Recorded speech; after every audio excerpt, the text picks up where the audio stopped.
Assalamualaikum warahmatullahi wabarakatuh. Perkenalkan saya Nadia Putri Pratiwi dengan NIM 092023090135. Di sini akan menjelaskan tentang PPT modulasi. Outline-nya itu ada prinsip dasar modulasi, ada modulasi gelombang kontinu yang dibagi menjadi dua, yaitu modulasi analog dan modulasi digital, serta ada modulasi pulsa, dan terakhir adanya kenapa perlunya modulasi. Di sini prinsip dasar modulasi. Di sini ada sebuah pesan yang ditransmisikan ke modulator, lalu ditransmisikan kembali oleh transmission channel atau modulated carrier wave ke demodulator atau receiver. Nanti akan pesannya akan didetek akan seperti apa.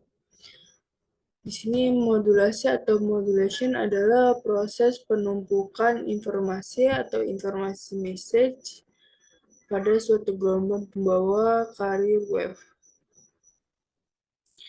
Penumpuan ini dilakukan dengan mengubah-ubah parameter dari gelombang pembawa secara proporsional atau sesuai dengan sinyal informasi. Lalu ada prinsip modulasi lanjutan dari yang sebelumnya. Yang pertama ada parameter yang diubah adalah yaitu amplitudo, frekuensi, dan fase. Selanjutnya ada modulasi yang dilakukan pada pengirim. Alatnya disebut namanya modulator. Sebaliknya, pada penerima dilakukan demodulasi atau demodulation, yaitu mengambil keputusan atau informasi dari gelombang termodulasi. Alatnya disebut demodulator. Demodulasi disebut juga deteksi atau detection. Pada transmisi duplex, gabungan modulator demodulator bisa disingkat menjadi modem. Ini klasifikasi modulasi. Di sini ada modulation. Modulation dibagi menjadi dua, yaitu C-wave modulation atau passband modulation. Yang selanjutnya ada pulse modulation atau baseband modulation. C-wave modulation dibagi kembali menjadi dua, yaitu analog modulation dan digital modulation. Dan untuk pulse modulation juga dibagi menjadi dua, yaitu analog pulse modulation dan digital pulse modulation. Di sini ada modulasi gelombang kontinu, C-wave modulation. Modulasi gelombang kontinu, continuous wave modulation bisa disingkat dengan C-wave modulation, adalah modulasi yang menggunakan gelombang kontinu sinusoidal sebagai gelombang pembawanya atau carrier. Yang kedua ada C-wave modulation, utamanya digunakan pada transmisi radio, namun juga dapat dipakai pada transmisi via kabel seperti kabel koaksial. Dalam hal ini misalnya pada transmisi radio kita harus mentransfer spektrum dari informasi ke dalam pita frekuensi radio untuk ditransmisikan. Tujuan utama dari modulasi gelombang kontinu adalah untuk membangkitkan gelombang termodulasi yang sesuai dengan karakteristik suatu kanal transmisi. Review parameter dasar amplitudo dengan A-nya, frekuensi dengan F, dan fase dengan radian. Contoh-contoh sinyal sinusoidal berikut ini menggunakan persamaan umum. S, T untuk sama dengan sin frekuensi T ditambah fase sama dengan amplitudo 2 pi frekuensi per T plus radian. Di sini sinyal amplitudonya ini untuk sinyal amplitudo A sama dengan 1 dapat dirumuskan sebagai ST sama dengan sin 2 pi per T. Untuk amplitudo 2-nya sinyalnya akan seperti ini dan rumusnya akan ST sama dengan 2 sin 2 pi per T. 2 pi T. Untuk amplitudo 0,5 akan mendapatkan sinyal seperti ini dengan rumus ST sama dengan 0,5 sin 2 pi T. Ini untuk sinyal gelombang frekuensinya. Untuk frekuensi 1 Hz-nya akan seperti ini dengan rumus 2T sama dengan sin 2 pi T. Untuk frekuensi dengan 2 Hz akan mendapatkan gelombang yang lebih banyak dengan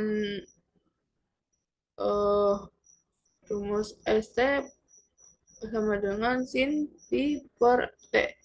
Lalu untuk frekuensi 5 Hz-nya akan mendapatkan gelombang yang akan lebih akurat, akan lebih kelihatan dan akan lebih berbentuk dengan rumus ST sama dengan sin 10 pi per T. Dengan satuan T ini adalah detik. Ini untuk fase rumus dengan radian.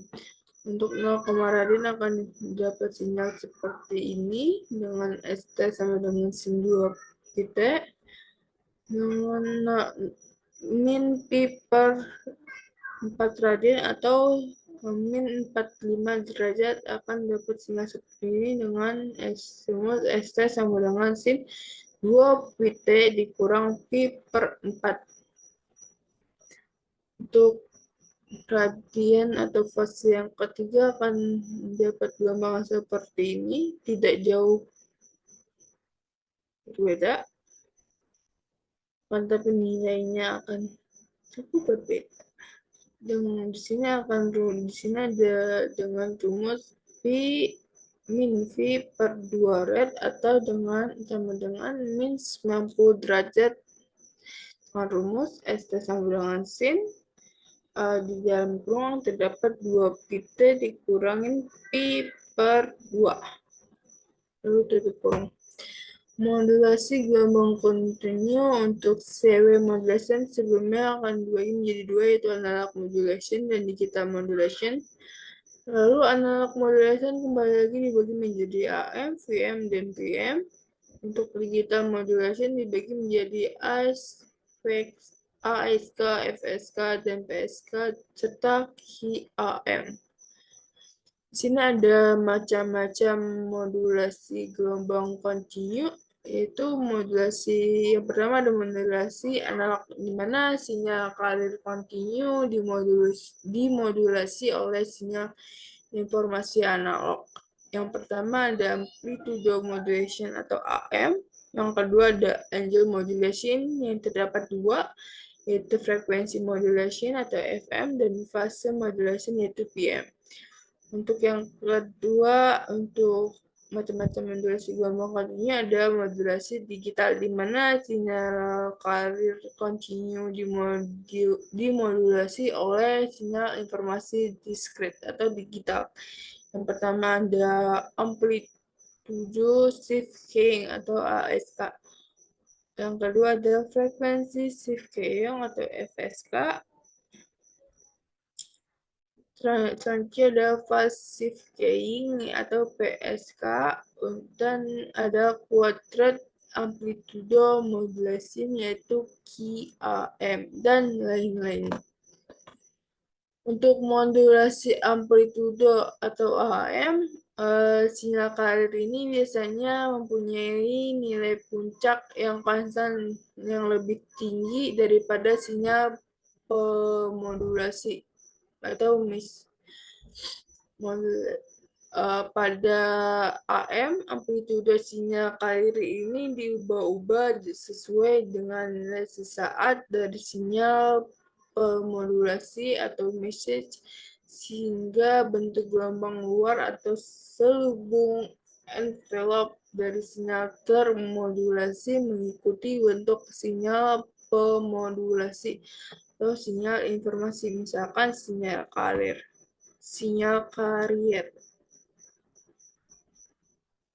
Sini ada C untuk carrier, T sama dengan A, C plus WC T. Sini modulasi amplitudo. Bentuk umum persamaan sinyal termodulasi AM adalah ST sama dengan AC dalam kurung 1 tambah K AM dalam kurung T itu kurung kembali plus W C T, di mana ST adalah sinyal termodulasi, AC adalah amplitudo sinyal carrier,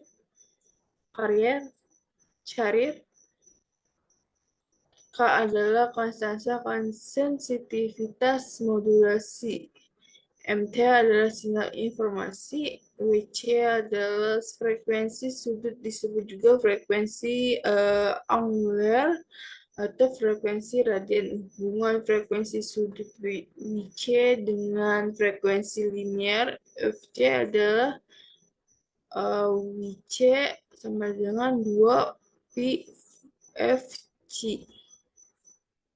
Ini memodulasi amplitudo. Bandwidth dari sinyal termodulasi AM adalah BW sama dengan FC ditambah FM dikurangin FC dikurang FM sama dengan 2 FM. Di mana FC adalah frekuensi carrier, FM adalah frekuensi maksimum sinyal pemodulasi atau message. Berikut ini adalah ilustrasi sinyal termodulasi AM beserta spektrumnya, di mana sinyal informasi adalah berupa sinyal sinusoidal dengan frekuensi tunggal FM dan sinyal non-periodik dengan bandwidth W. Ini adalah rangkaian untuk modulasi amplitudo, di mana MT ini akan menyalurkan sebuah pesan ke AM modulator. Nanti dari AM modulator yaitu ST akan mengalirkan kembali menjadi amplitudo modulation per wave, yaitu envelopment atau stem second. Sebelumnya di modulator akan terdapat adanya carrier wave atau temnya.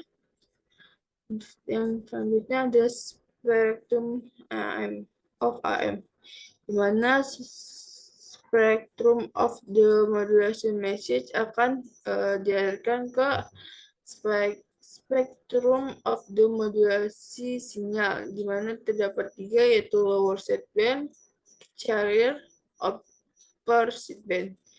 Nanti akan keluarnya dengan frekuensi per hertz.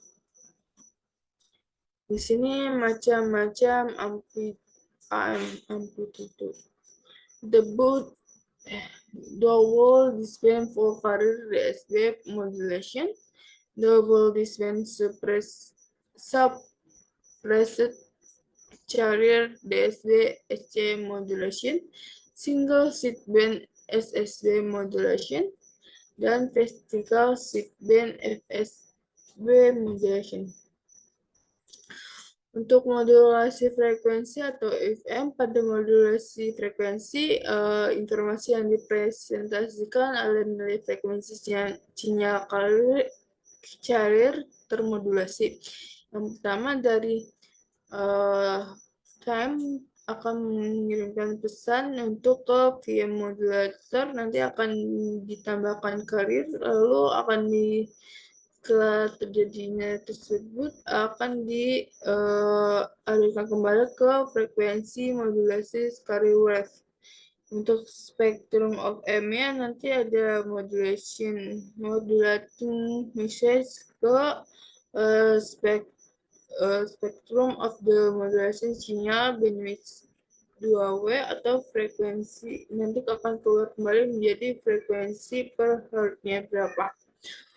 Untuk modulasi frekuensi VM, sinyal setelah modulasi menjadi ST sama dengan AC cos WCT plus radian T. ST adalah sinyal termodulasi. Untuk radian T adalah fase atau frekuensi yang bervariasi sesuai kandungan sinyal informasi. AC adalah amplitudo konstan dan C adalah frekuensi sudut. Ini adalah modulasi analog. Ini ada untuk gelombang pembawa atau carrier.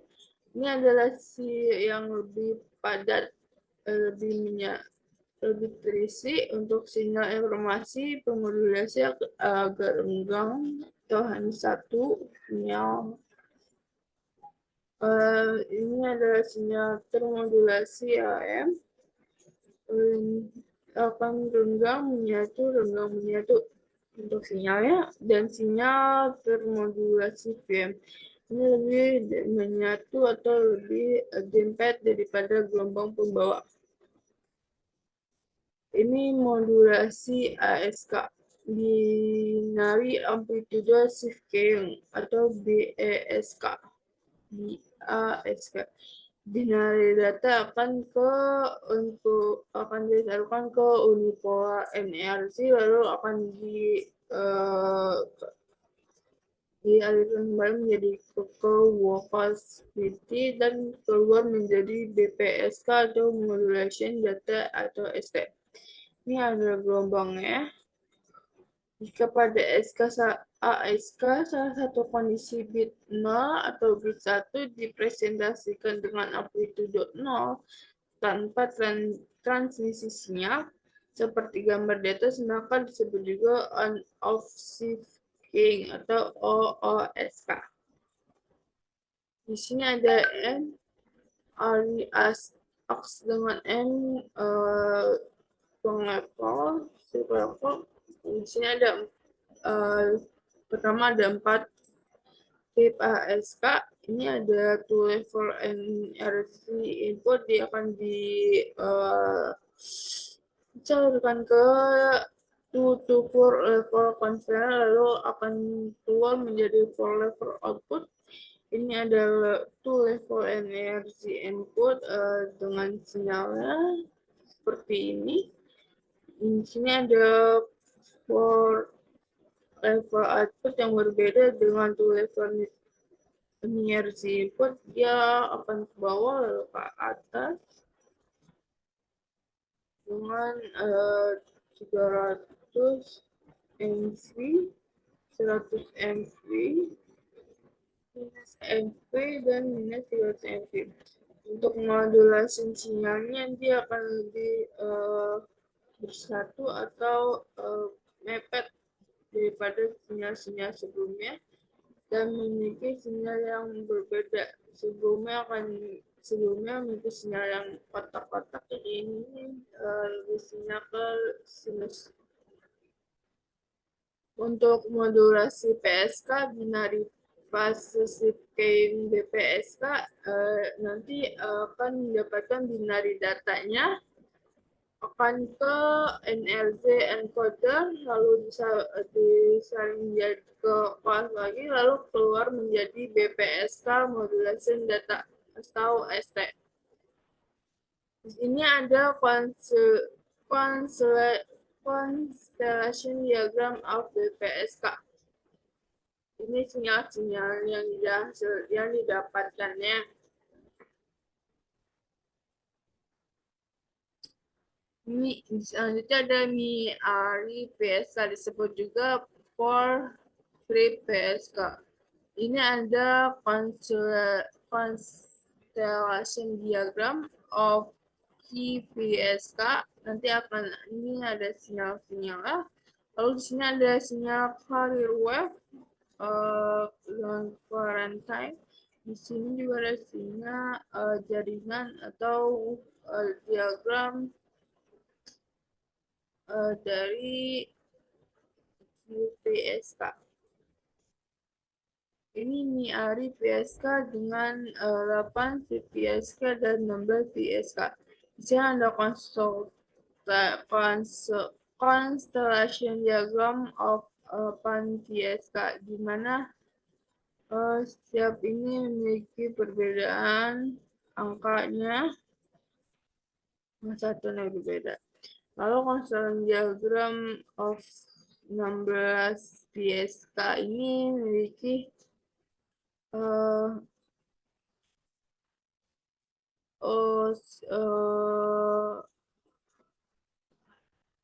nilai yang berbeda dari 8 PSK dan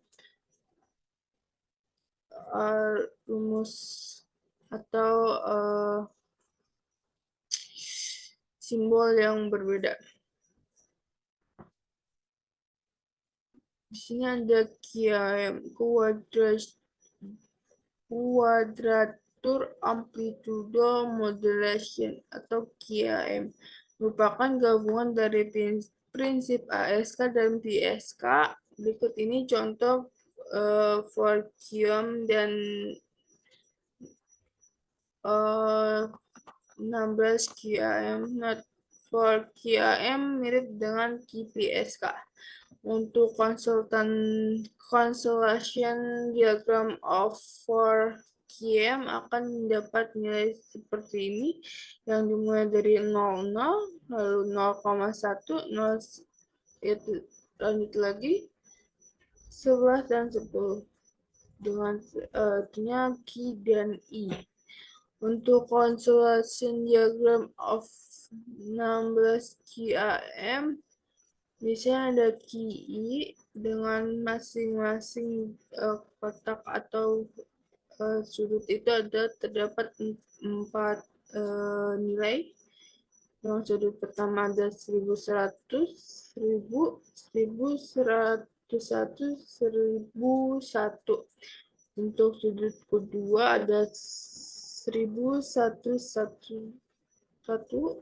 yang selanjutnya ada 1011, dan selanjutnya ada 1001, 1001.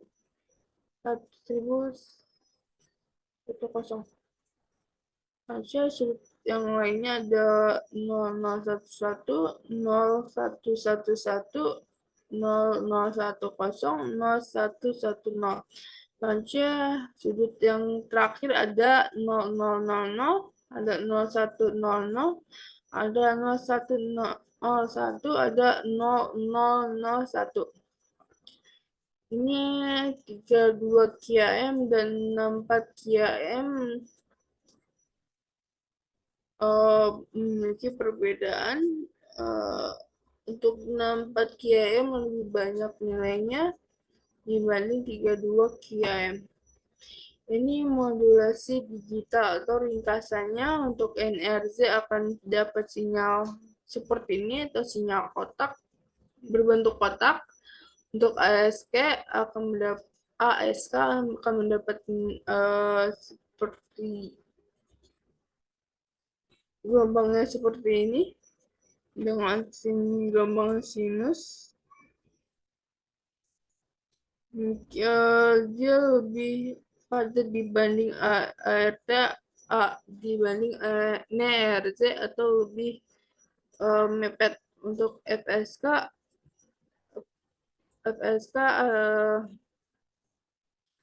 lebih padat atau lebih dempet-dempet dibanding ASK. Untuk PSK agak lebih renggang seperti ASK untuk gelombangnya. Di sini ada modulasi digital ringkasan atau binary data. Ini akan dapat sinyal gelombang dari binary ARC, binary PSK, dan binary PSK. Bandwidth transisi untuk CV modulasi. Dalam domain frekuensi, modulasi pada prinsipnya adalah memindahkan spektrum sinyal informasi dari frekuensi rendah baseband ke sekitar frekuensi carrier atau passband dan mengakibatkan bandwidth menjadi 2 kali lipat dibandingkan pada sistem baseband. Sehingga simbol red pada transmisi baseband, misalnya sistem radio, menjadi lebih kecil atau sama dengan bandwidth transmisi R lebih dari BT, di mana R adalah simbol red atau bounce dan PT adalah bandwidth transmisi dengan satuan kilohertz. Dengan bandwidth transmisi dengan satuan hertz.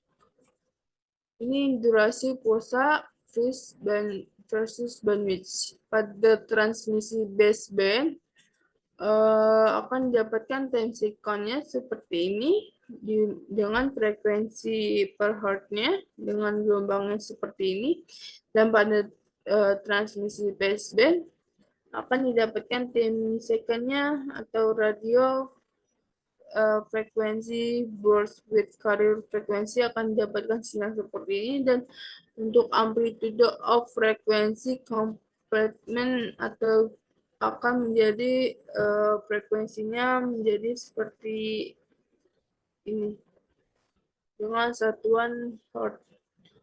Untuk modulasi pulsa dibagi menjadi, di sini ada rangkaian strukturnya. Modul pulse modulation dibagi menjadi 2, yaitu analog pulse modulation dan digital pulse modulation. Untuk analog pulse modulation akan dibagi beberapa kembali menjadi 5, itu ada PAM, PPM, PWM, PFM, PCM, itu atau AD converter. Untuk digital pulse modulation dibagi menjadi 2, yaitu ada binary coding atau line coding dan EMMRE coding. Ini untuk sinyal yang didapatkan atau gelombang yang didapatkan oleh pulse amplitude modulation atau PAM. Dan ini ada sinyal untuk PPM atau pulse position modulation. Ini ada gelombang sinyal untuk PMW atau pulse width modulation dan disebut juga sebagai pulse duration modulation. Ini ada untuk nilai PFM, yaitu pulse density modulation atau disebut juga sebagai pulse frequency modulation atau PFM. Ini ada modulasi pulsa ringkasan. Ini ada modulasi sinyal wave atau PAM. Yang kedua ada sinyal untuk PDM dan PWM. Yang ketiga ada sinyal dari PPM, dan keempat ada sinyal dari PPF, dan kelima dengan sinyal yang lebih banyak ada di PCM. Mengapa modulasi diperlukan? Memperoleh pemancaran yang efisien dan rasionalisasi panjang antena. Radiasi elektromagnetik yang efisien membutuhkan antena yang dimana dimensinya mempunyai order yang sama dengan panjang gelombang dari sinyal yang dipancarkan atau diterima. Di sini ada rumus I sama dengan 1/4 radius. Ini panjang antena dan terbalik ini adalah gelombang untuk keperluan multi. Yang kedua adalah untuk keperluan multiplexing, yaitu modulasi dapat digunakan untuk messenger beberapa sinyal pita dasar atau baseband yang berada ke beberapa lokasi spektrum yang berada, sehingga sebuah kanal transmisi dapat digunakan untuk menyalurkan beberapa sinyal pita dasar. Yang ketiga untuk mengurangi draw interferensi, di mana modulasi biasanya digunakan atau membutuhkan lebar bidang frekuensi yang jauh lebih besar dari pada lebar pita dasar atau sinyal per modulasinya. Jadi pada pertukaran antara lebar pita, frekuensi dan penurunan efek ada penurunan pada efek draw. Yang keempat adalah untuk mengatasi masalah hardware. Kinerja dan kemudahan pembawa hardware tergantung pada frekuensi sinyal dan lebar pita. Frekuensi sinyal yang akan diproses ya dapat selanjutnya ada modulasi dapat mensajar frekuensi sinyal agar persyaratan yang digunakan oleh perancang dapat dipenuhi dengan mudah. Selanjutnya adalah untuk memenuhi yang kelima untuk memenuhi alokasi frekuensi untuk regulasi radio dari ITU untuk mengatur penggunaan frekuensi untuk pelayanan tertentu. Ini alokasi spektrum gelombang elektromagnetik. Cukup sampai situ. Cukup sampai situ. Kurang lebihnya mohon maaf. Wassalamualaikum warahmatullahi wabarakatuh.